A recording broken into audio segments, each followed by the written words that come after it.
Buenas tardes. Comenzamos entonces con la exposición del Ministro de Salud, Ginés González García, sobre el protocolo para la atención integral de las personas con derecho a la interrupción legal del embarazo. Posteriormente, el ministro contestará preguntas. Bueno, nuevamente aquí un gusto de verlos a todos. Tal como decía recién el presentador y tal como veníamos anunciando desde hace ya bastante tiempo, y gracias al trabajo continuo no solo del Ministerio, de los equipos técnicos del Ministerio, sino de todas las organizaciones sociales que desde que empezamos a trabajar esto convocamos. Nosotros recién recordábamos con el presidente en 2007, cuando hicimos la primera guía, el primer protocolo, y naturalmente el intento de este protocolo y esta concreción tiene que ver con la actualización. El protocolo ha sido actualizado varias veces y va a seguir siendo actualizado. ¿Y cuáles son las dos razones centrales para actualizarlo? Por un lado, las modificaciones que ocurren en la legislación de nuestro país. Claramente en el Código Civil y Comercial del 2015 se incorporaron algún tipo de derechos que no estaban incluidos en el protocolo vigente que ustedes recuerdan del 2015. Porque fue anterior, inclusive, a que ese protocolo a que saliera el nuevo Código Comercial y Civil. Y la segunda parte es que la evolución del conocimiento hace que se modifiquen a veces las cuestiones científicas, la medicación que se utiliza, y eso siguiendo cánones internacionales, habitualmente los más importantes son los de la Organización Mundial de la Salud. Eso está puesto claramente en este nuevo protocolo. El protocolo pretende, y vamos a trabajar con toda fuerza, que sea lo que es, una guía, como hoy la medicina moderna se utiliza para tratar cualquier tipo de patología y mucho más alguna que está muy protegida por la ley, como en este caso la interrupción legal del embarazo.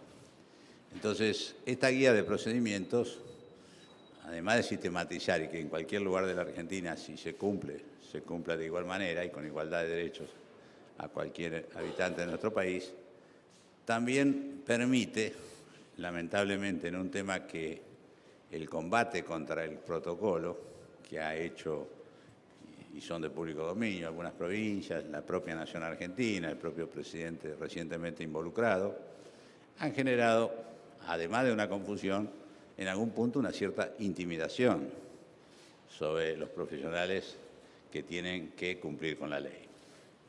Claramente en esto sí, nosotros queremos que esto sirva como lo que es, una guía de procedimiento que tengan todo el respaldo, todos los profesionales en cualquier lugar del país con respecto a que están cumpliendo correctamente con la ley.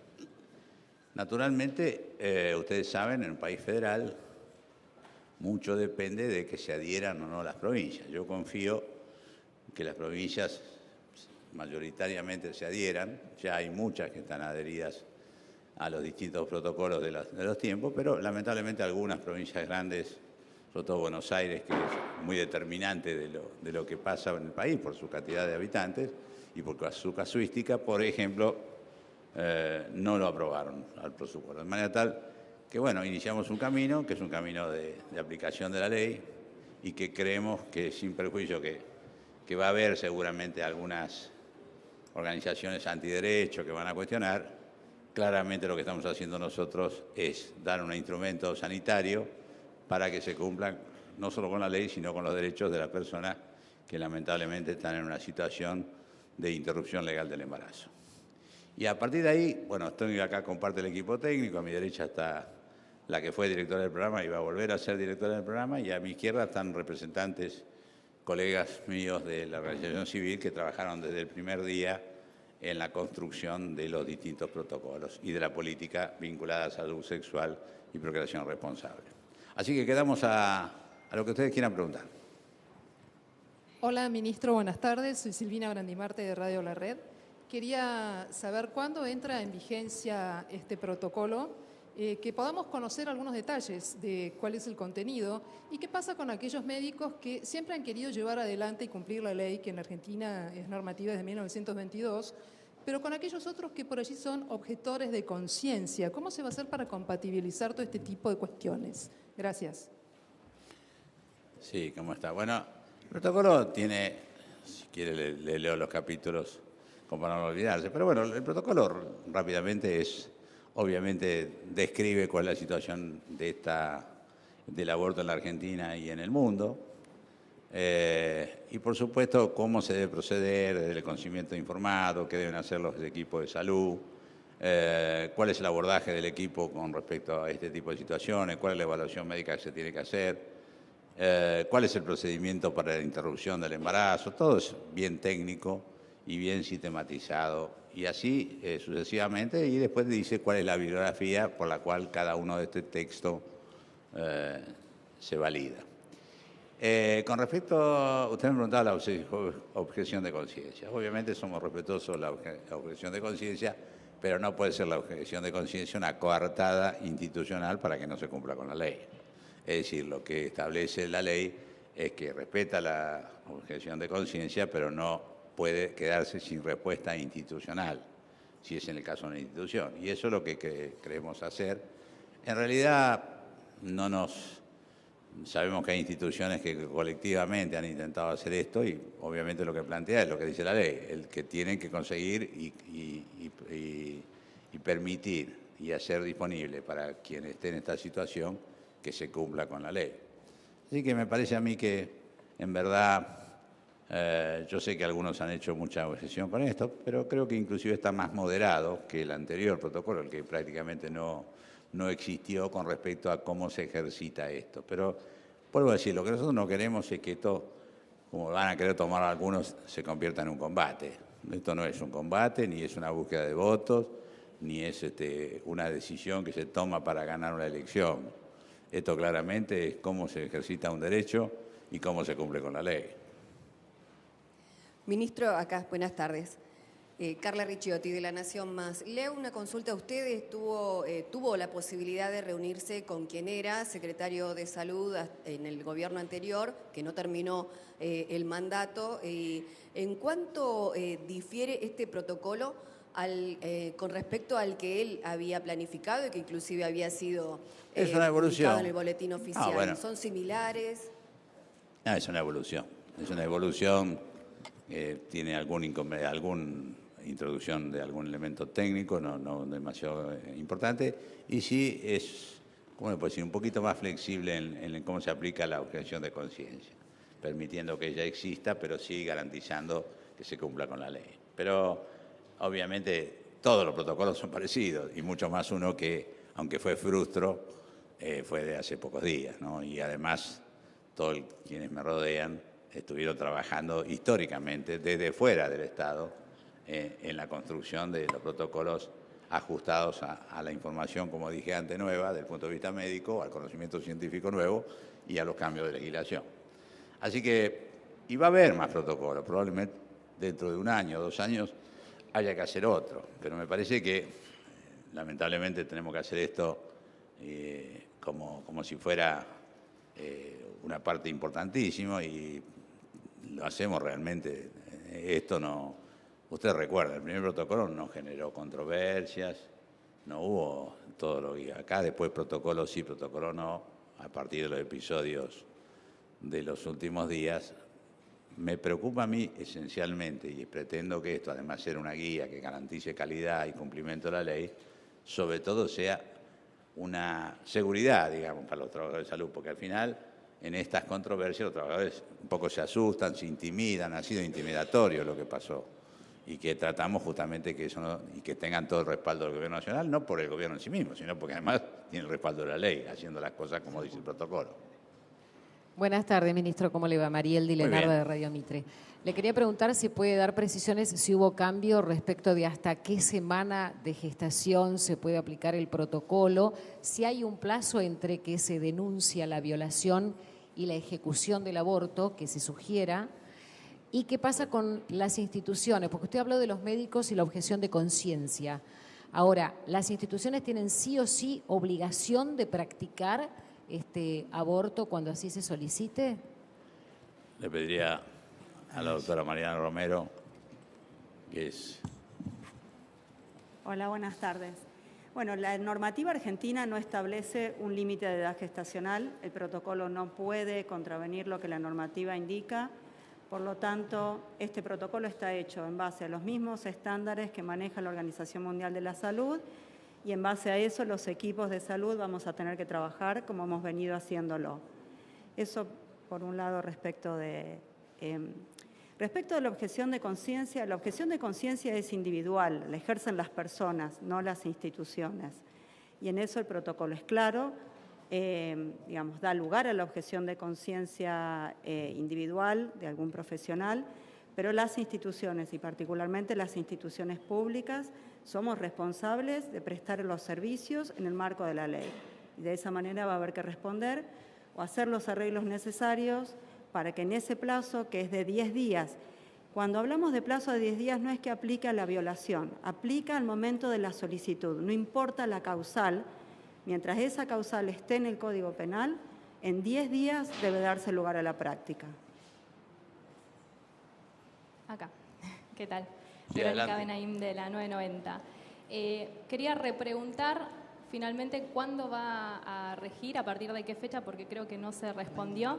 Y por otro lado, si van a revisar algunas causas penales que hicieron agrupaciones pro vida en algunas provincias, donde han denunciado médicos, como por ejemplo en la provincia de Tucumán con la nena que sufrió una violación de 11 años, si van a revisar esas causas penales que hay en todo el país y si este protocolo puede evitar futuras causas penales a médicos que, bueno, aplican, ¿no? Son como 3 preguntas, me parece. No, la primera cuál era, yo me olvidé. La del boletín oficial, ¿cuándo se publica? Ah, mañana el boletín oficial. Mañana el boletín oficial. Sí, lo que pasó en Tucumán, bueno, en realidad es una continuidad. Porque si yo me acuerdo los casos que ustedes también recordarán algunos que había ya en el tiempo que yo estaba en el ministerio, ¿se acuerdan? Algunas veces tenía que ir yo a las provincias y tomar actitudes, ¿no? O sea, creo que en el sentido hemos evolucionado, por lo menos digo un barbarismo, estamos menos peor que antes, ¿no? Todo es cierto. La verdad que ahí son justicias provinciales, se utiliza la justicia para incumplir con la ley, lamentablemente. Pero bueno, ahí yo lo que puedo garantizar es, además de lo que diga la ley y lo que diga el protocolo, mi compromiso personal de actuar en esas circunstancias. Obviamente, de hecho, por ejemplo, en el caso de Tucumán, aunque no tenía ningún tipo de función, he tenido siempre contacto con los médicos acusados y eventualmente con parte del gobierno, de tal manera que esta locura no siguiera, ¿no es cierto? Pero convengamos que no es una cosa fácil y que realmente yo siento que es muy, muy absurdo lo que pasa, porque se usa la justicia para que no se cumplan las leyes, con lo cual uno no es fácil de ser explicado, ¿no? Pero bueno, tenemos que modificar eso y también la fuerza de toda la sociedad va cambiando, creo que en ese sentido se construye más consenso, la fortaleza que nos dan las organizaciones sociales que nos acompañan y que han trabajado incesantemente también es una construcción colectiva, pero no creo que sea fácil ni que el protocolo en sí mismo cambie la historia. Pero nosotros estamos dispuestos a cambiar la historia con muchas cosas más que el protocolo. Buenas tardes, ministro. Ezequiel Chavay, del diario El Cronista Comercial. En el plano técnico le quería consultar si el protocolo incorporará algún tipo de cooperación con la justicia para que, en el caso de las denuncias por violación, tenga algún tipo de seguimiento para no dejar impune al violador. Y también consultarle si tiene... No te entiendo mucho, ¿eh? La repito. Si en el plano técnico, si el protocolo incorporará algún tipo de elemento de cooperación con la justicia para seguir en sede judicial en el caso de una denuncia contra un violador, y también si puede dar algún detalle de cómo se va a implementar o seguir la emergencia sanitaria, y en el plano político consultarle si ha tenido la oportunidad de volver a tocar con el presidente la posibilidad de que en el año que viene se envíe un proyecto de legalización al Congreso. Gracias. Toda la gente... Solo voy a responder la primera parte. La violación es un delito de instancia privada. Entonces, la persecución de ese delito va a depender de que la mujer decida o no hacer la denuncia. Esto no significa que la interrupción legal del embarazo al que esa mujer tiene derecho por haber firmado una declaración jurada donde dice que ese embarazo es producto de una violación, sufra algún tipo de dilación o demora porque ella está en el proceso de decidir o no hacer la denuncia policial. Entonces, la cooperación con la justicia, la preservación del tejido, las pruebas que haya que tomar, va a depender de la decisión autónoma de esa mujer de hacer la denuncia y que eso siga el curso de causa, si es así como ella lo decide. Creo que preguntó algo de la emergencia sanitaria. A ninguno nos gusta declarar la emergencia, de hecho, yo hice una emergencia que todavía no fue levantada, en parte, o sea, lamentablemente el país no pudo superar. ¿Cuál es la situación que hay ahora? Por ejemplo, nosotros, el gobierno anterior, todos saben lo que pasó con vacunas, pero en realidad, además de otras cosas, hay una cosa dura, que es que ha comprado las vacunas. Las vacunas, muchas de ellas están desde junio, julio en aduana. Y como existen tasas de aduana específicas que son muy caras, no salieron de la aduana. Con lo cual es una locura, porque son vacunas públicas de uso público. El Estado, por un lado, las pagó en su mayor parte, pero el objetivo por el cual las compró, que es vacunar correctamente a la población, no se cumple por un parte del dinero que tenía que pagar el Estado y que no lo tiene que pagar. Por ejemplo, en la emergencia está eso, sacar las tasas que se vinculan con vacunas y de tal manera que no solo estén aplicables, sino que además no tengamos el inconveniente de que si bien tuvimos dinero para comprarla, no tengamos dinero para pagar, para sacarla de aduana. Y como eso también, es decir, no me gustaría hablar mucho de eso porque vamos a hablar en los próximos días, pero ustedes saben, lo habrán leído, hay una epidemia grave de sarampión en la región, en el mundo, pero en esa región, Brasil sobre todo, la está teniendo muy fuerte, y nosotros hemos tenido más casos en este año que los que tuvimos en los últimos 18 años. Entonces vamos, y lo van a saber en las próximas 48 horas, porque estamos trabajando, pero ahí necesitamos, dentro de lo exiguo que es el presupuesto, como ustedes saben, es una prórroga que el gobierno anterior decía que ya no le alcanzaba, y de hecho es un presupuesto de los más castigados de salud, porque se bajó en un 45% el presupuesto en cifras estables desde que empezó el gobierno hasta que terminó. Entonces necesitamos las pocas monedas que quedan poder asignarlas según prioridades. Esta es otra de las razones de la parte de la emergencia sanitaria. Quiero decir con esto que en verdad por ahí escuché alguna crítica, no me parece constructiva, que dice que no, que queremos comprar, por entonces para saltar los procedimientos y que esto y que lo otro. Procedimientos de compra, si hay una urgencia, son lo mismo con ley de emergencia o sin ley de emergencia. El tema es que necesitamos estos instrumentos, como les decían, para, ante una situación que no es fácil, poder tratar de resolverla mejor. Última pregunta. Bueno, ¿cómo le va Liliana Franco de Ámbito? No la conocía. Sí, claro. Quedó pendiente la última pregunta del colega, que era si va a enviar un proyecto de ley para la interrupción del embarazo, para el aborto, como es más conocido. Pero esperé la mía, porque ya que las estrellas... No, está bien. Otra más. De vos era de él. No, bueno, pero esa era la de él, no es mía. La otra es referido al tema medicamentos. El presidente Alberto Fernández había dicho que la intención es que los jubilados reciban gratis sus medicamentos y a su vez siempre fue uno de sus motivos principales de su gestión el sugerir la venta a través de genéricos. Si puede anticipar qué es lo que piensa hacer, dado que los medicamentos, más allá de que los consumen los jubilados, aumentaron mucho su valor para toda la población. Si tiene pensado volver a genéricos o qué medidas piensa aplicar en ese sentido. Gracias. Nunca se fueron los genéricos. ¿Por dónde empiezo? ¿Por la de él? ¿Por la suya? No, bueno, discúlpeme, yo no. No, naturalmente nosotros primero que nada vamos a empezar a que se apliquen las leyes vigentes y ahí salud sexual y reproductiva, educación sexual, son todas leyes que están de bajo nivel de aplicación, además lo que dijimos antes.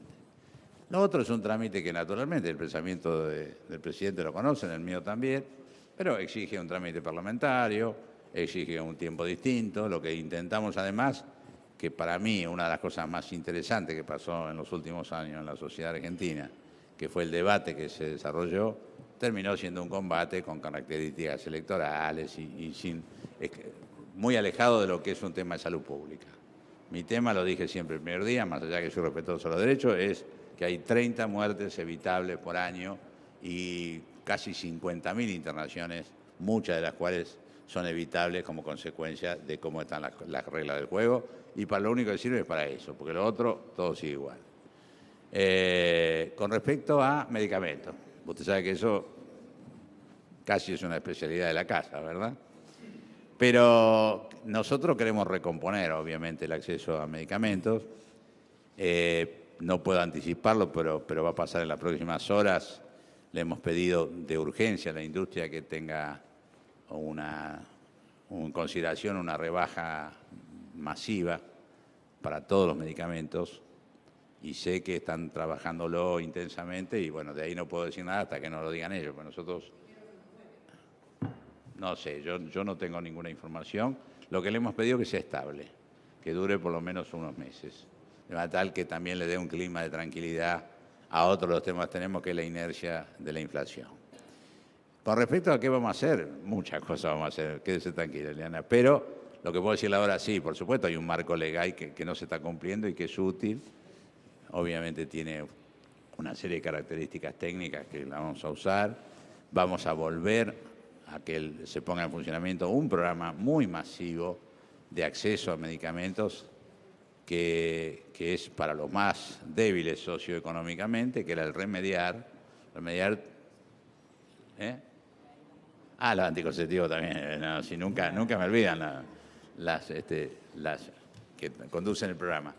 Pero bueno, el Remediar es un programa que cubría 16 millones de personas, absolutamente gratuito, y todos los centros de atención primaria de la Argentina. O sea, claramente es el lugar que va a lo que más necesitan y a lo que cualquiera sea el precio no lo compran o no lo pueden comprar.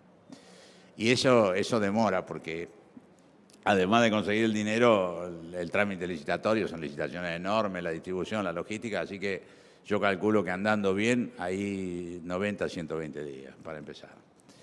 Y bueno, como le digo, también tenemos problemas con los precios de los medicamentos importados internacionalmente, porque si bien todos los precios duelen, lo de los importados son casi una extorsión para el Estado, porque no lo puede pagar nadie que no sea el Estado, miles y miles de dólares. Y ahí también vamos a intentar, estamos hablando con todos los países. Yo no me reía, pero yo estuve con el enviado del gobierno norteamericano a la asunción del presidente, que fue el ministro de Salud, el secretario de Salud, Alex Azar, y entonces él me hablaba de los problemas que tiene el gobierno de Estados Unidos con el precio del medicamento y lo enojado que está el presidente Trump con eso. Con lo cual, imagínense, si Estados Unidos está enojado, ¿qué nos queda para nosotros? Es un problema mundial que le vamos a dar tratamiento local y, por supuesto, lo que queremos es garantizar acceso, que es lo principal, y después uso racional, porque también es cierto que los medicamentos en Argentina, si bien son causa a veces de aliviar síntomas y curar a veces enfermedades, muchas veces son causales de enfermedades por un uso muy desaprensivo. Las dos cosas tenemos que equilibrarlas en la política de medicamentos. Pero la política de medicamentos pretendo que sea una cosa fuerte de nuestra gestión y de nuestro gobierno, como lo fue anteriormente. Muchas. Los jubilados tienen un convenio especial. Jubilados, yo no... mañana me junto con la que va a conducir los jubilados, pero tiene un convenio especial donde los medicamentos son mucho más baratos, aunque por ahí son un 30% más baratos que el resto de los medicamentos. Y en verdad lo que se está estudiando es, como dijo el presidente en su mensaje presidencial, cómo se amplía el derecho al acceso a los jubilados que tienen dificultad del acceso por falta de dinero. Pero eso sí se está tratando y, por supuesto, lo dijo el presidente nada menos que en su mensaje presidencial. Pero claramente, quiero decirlo, lo que pase con los medicamentos va a incluir los 40 millones de argentinos, no los 5 millones de los jubilados. Muchas gracias, señor ministro. De nada. Gracias, un gusto de verlos.